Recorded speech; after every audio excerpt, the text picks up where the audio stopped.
Napoleon হিলের কথা আমরা সবাই জানি। গেল শতকের প্রথম দিকে উনি যে বই বের করেছিলেন থিঙ্ক অ্যান্ড গ্রো রিচ, সেটা এখনো বিশ্বের অন্যতম শ্রেষ্ঠ বেস্ট সেলার বুক।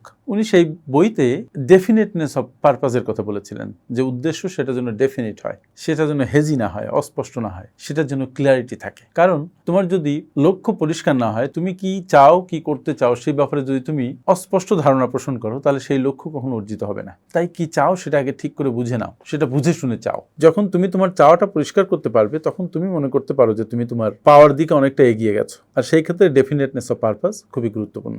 যেসব মানুষ অনেক কিছু করতে চায় কিন্তু পায় না, অনেক উচ্চতায় উঠতে চায় কিন্তু উঠতে পারে না, তার মূল কারণ থাকে তাদের পারপাসটা ডেফিনিট থাকে না, তাদের পারপাসটা থাকে অস্পষ্ট, তারা সেটা দেখতে পান না। যে পারপাস বা যে ডেস্টিনেশন তুমি দেখতে না পাও, সেখানে তুমি পৌঁছাতে পারবে না। তাই নেপোলিয়ন হিলের এই কথাটা মেনে চলা খুব দরকার, যে তোমার পারপাস যেন ডেফিনিট হয়, ক্লিয়ার হয়, তুমি যেন সেটা দেখতে পাও, তাহলে তুমি সেটা অর্জন করার ক্ষমতা অর্জন করবে। Thank you.